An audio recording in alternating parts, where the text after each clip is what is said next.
Bonjour, je m'appelle François Metchkan et je suis pédopsychiatre au Centre hospitalier universitaire de Lille, où nous avions mis en place conjointement avec le docteur François Marcilly, qui lui est chirurgien urologue, et de nombreux autres collègues, le dispositif Transidentité.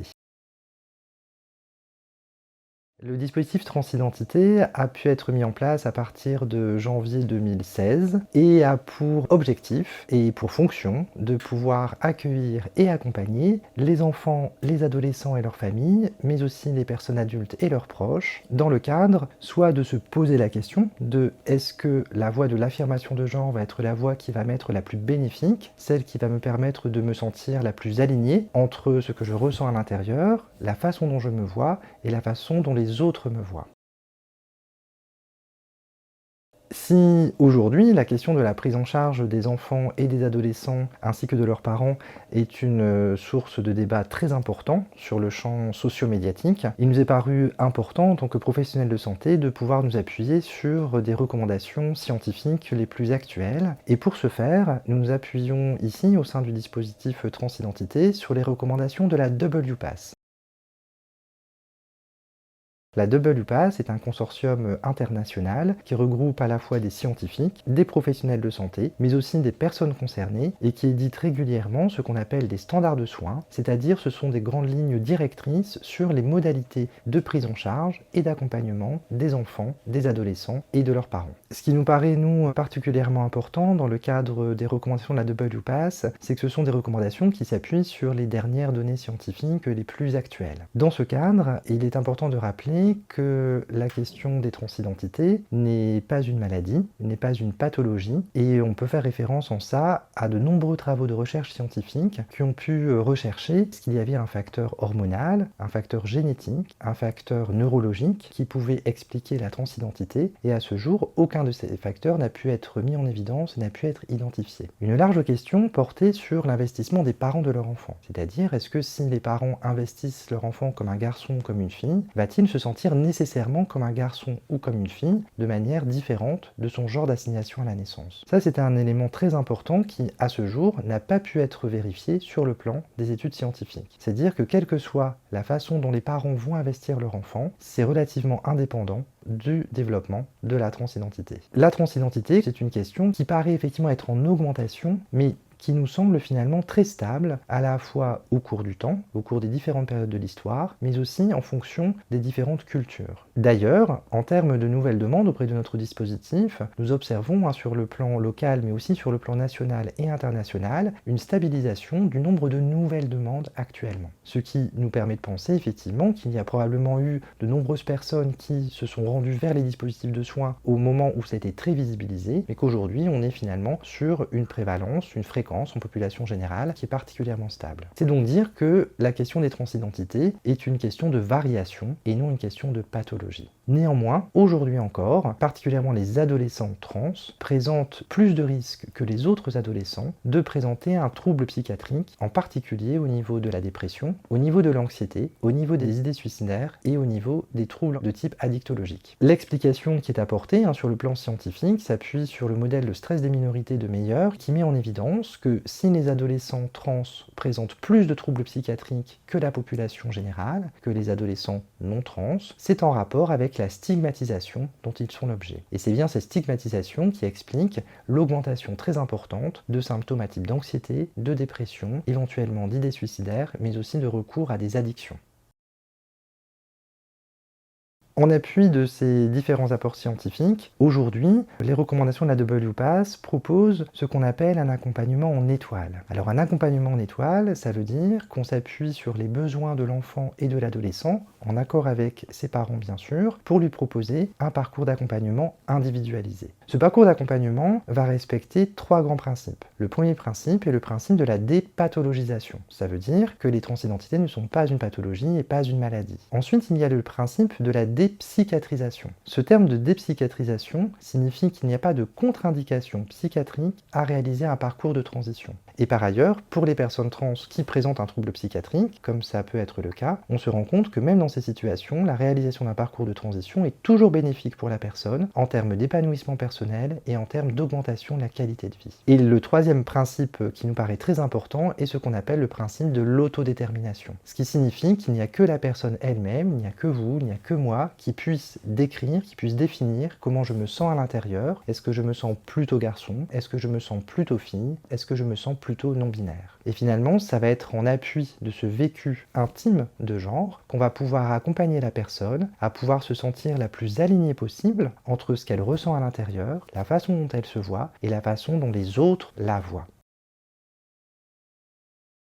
Et pour ce faire, on a plusieurs modalités, axes de prise en charge que l'on peut proposer. On va les voir successivement, et il y a l'axe de ce qu'on appelle l'accompagnement à la transition sociale, ou les psychothérapies transaffirmatives, l'axe de l'accompagnement hormonologique, que ce soit la question des bloqueurs de puberté ou la question des hormonothérapies de masculinisation, ou hormonothérapie de féminisation, qui s'engagent pour les adolescents vers l'âge de 16-18 ans. Et ensuite, il peut y avoir la question des chirurgies, mais qui, sur notre territoire, est réservée pour les personnes à partir de l'âge de 18 ans. Alors moi, en tant que pédopsychiatre, j'interviens principalement sur le registre de la transition sociale. Alors selon les recommandations, et c'est les pratiques que nous exerçons aujourd'hui, lorsque l'enfant, l'adolescent et ses parents le souhaitent, nous pouvons bien sûr les recevoir dans le cadre d'une consultation pédopsychiatrique. Alors cette consultation pédopsychiatrique, elle va avoir comme premier objectif de pouvoir faire connaissance, se comprendre et bien définir les besoins de l'enfant ou de l'adolescent accompagné de ses parents. Donc dans un premier temps, on réalise ce qu'on appelle une évaluation pédopsychiatrique. Alors une évaluation pédopsychiatrique, il y a une première partie qui porte vis-à-vis de l'enfant et de l'adolescent, de savoir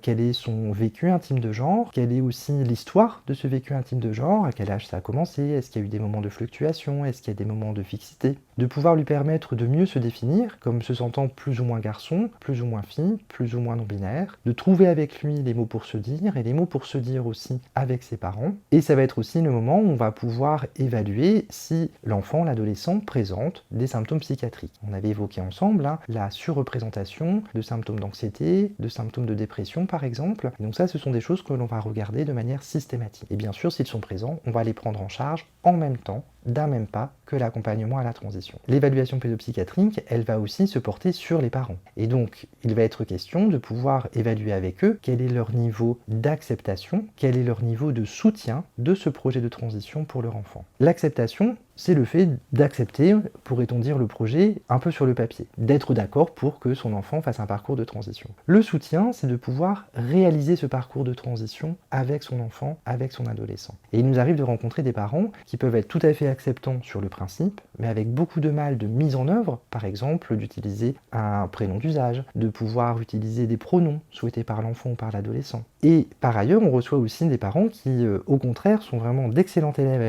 avec leur enfant ou leur adolescent, et qui vont appliquer le prénom d'usage, qui vont appliquer la question des pronoms, mais pour autant qui vont avoir eux des difficultés à l'intérieur à accepter. Donc c'est pour ça qu'on évalue systématiquement à la fois la question de l'acceptation et la question du soutien. Et bien sûr, la prise en charge, elle va porter bien sûr à destination de l'enfant et de l'adolescent, mais aussi d'emblée vis-à-vis de ses proches. Et le troisième lieu d'exploration, ça va être la question de la scolarité, où, comme pour tout enfant adolescent reçu par un pédopsychiatre, nous allons évaluer à la fois la question de ses apprentissages, mais aussi de l'intégration dans le groupe des pairs. On sait que malheureusement, aujourd'hui encore, de nombreux adolescents peuvent être victimes de harcèlement scolaire en rapport avec leur transidentité ou leur démarche de transition au sein du milieu scolaire, et de pouvoir nous assurer, avec l'équipe pédagogique, que nous sommes dans un accompagnement conforme avec la circulaire Blanquer de l'Éducation nationale qui vise à la meilleure intégration des élèves trans au sein des écoles maternelles, des écoles primaires, des collèges et des lycées. À partir de cette première évaluation, nous avons donc à la fois les mots pour se dire, les mots pour décrire son genre, et aussi de commencer à pouvoir travailler à l'élaboration du parcours de transition.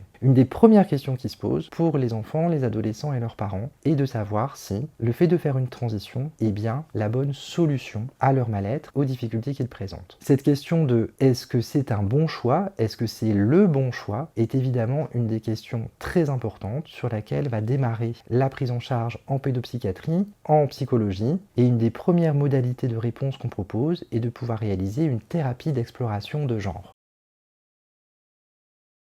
Alors une thérapie d'exploration de genre, c'est de pouvoir se mettre en situation. C'est-à-dire qu'après le déclaratif de je me sens plutôt garçon, je me sens plutôt fille, on va aider l'adolescent et ses parents à pouvoir vivre une situation, de mise en situation, et de pouvoir évaluer l'effet que ça peut avoir sur lui. Ce qui est particulièrement intéressant, c'est que lorsque on décrit un effet positif, l'adolescent va par exemple décrire une diminution de l'anxiété, une diminution de la dépression et aussi le fait de se sentir plus axé, plus aligné, plus cohérent, finalement plus lui-même.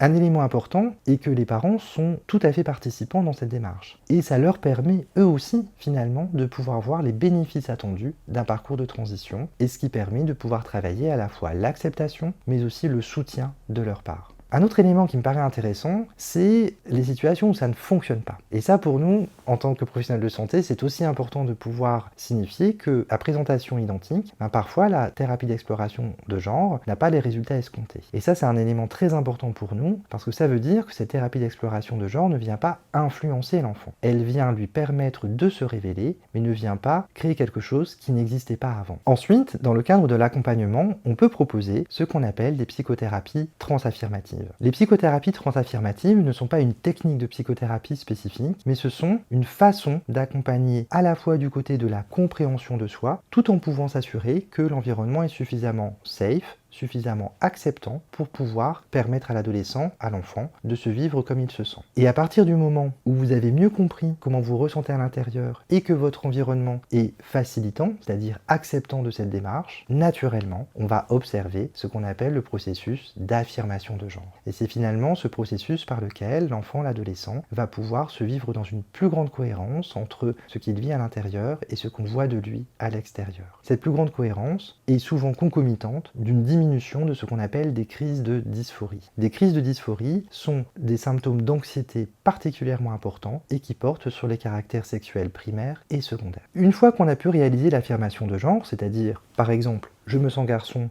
je me vis comme un garçon, une autre étape va être pour nous de pouvoir travailler et continuer à accompagner l'adolescent et ses parents du côté non plus de l'affirmation de soi, mais de l'acceptation de soi. L'acceptation de soi est de pouvoir accepter que, malgré tout, même si bien sûr je me sens garçon et bien sûr je suis vu et reconnu comme un garçon, je peux avoir quelques particularités qui concernent mon parcours de transition. C'est-à-dire que c'est ce travail délicat de pouvoir réaliser que bien sûr on est aussi légitime que les autres garçons et que en même temps on est aussi un garçon trans.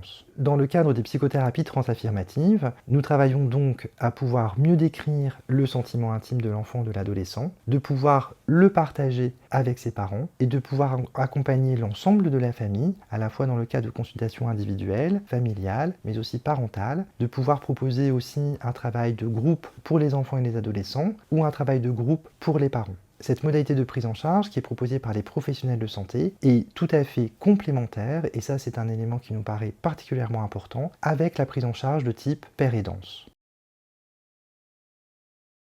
Les prises en charge de type père aidance sont, elles, proposées dans le cadre associatif et sont proposées par des personnes concernées qui proposent de partager leur expérience, leur savoir expérientiel autour de leur propre histoire et de leur propre parcours de transition. Et ces deux espaces, psychothérapie transaffirmative et père aidance, sont des espaces tout à fait complémentaires parce que répondent à des questions différentes. On a pu repérer sur le plan scientifique que les facteurs de bon pronostic pour l'épanouissement personnel des enfants et des adolescents trans résident dans le fait d'être fier d'être soi et dans le fait de savoir qu'on n'est pas le seul à traverser cette situation. Et pour ces deux facteurs, qui sont des facteurs de résilience très importants dans le cadre du modèle de stress des minorités, la question de la père aidance est évidemment particulièrement cruciale et particulièrement soutenante. Dans le cadre des psychothérapies transaffirmatives, nous ne travaillons que des éléments qui sont complètement réversibles. Parce qu'il est question, effectivement, de pouvoir se choisir un prénom plus en adéquation avec son vécu intime de genre, de pouvoir utiliser des pronoms qui nous conviennent plus, de pouvoir avoir une présentation vestimentaire qui est plus congruente avec son vécu intime de genre, et on voit bien effectivement que c'est un travail qui est uniquement basé sur des éléments tout à fait réversibles. Les prises en charge du côté de l'accompagnement à une transition sociale sont tout à fait complémentaires, le cas échéant, avec d'autres types de prises en charge. Pour la question des enfants et des adolescents, sur le plan de l'hormonothérapie, il est aujourd'hui possible de proposer les traitements dits bloqueurs de puberté ou traitements suspenseurs de la puberté. Ce sont des traitements qui sont bien connus depuis de nombreuses années par les collègues endocrinologues et qui ont aussi l'intérêt et l'avantage d'être des traitements tout à fait réversibles. Ce sont des traitements qui permettent permet de suspendre les effets de la puberté et ainsi de pouvoir libérer l'enfant, l'adolescent, le cas échéant, de tensions très importantes qu'il aurait vis-à-vis du développement des caractères sexuels secondaires. L'objectif, pour nous des bloqueurs de puberté, est finalement de pouvoir se laisser plus de temps de réflexion à ce parcours de transition, au projet de transition, sans engager, bien évidemment, de modifications irréversibles au niveau corporel. La prise en charge avec la question de la prescription des traitements bloqueurs de puberté est bien sûr tout à fait individualisée et particularisée aux besoins de l'enfant. Certains enfants vont en exprimer le besoin et d'autres pas. Et donc là encore, il n'y a pas de prise en charge systématique, mais donc on adapte bien la question des soins aux besoins de l'enfant, comme on le fait de manière générale en pédiatrie ou en pédopsychiatrie. Et pour les adolescents, à partir de l'âge entre 16 et 18 ans, peut se poser la question d'un traitement hormonal qui viendrait développer les caractères sexuels secondaires, soit masculins, soit féminins. Les effets de ces traitements hormonaux sont, eux, partiellement irréversibles et donc nécessitent une bonne information par les collègues endocrinologues ou par les collègues qui vont gérer l'hormonothérapie.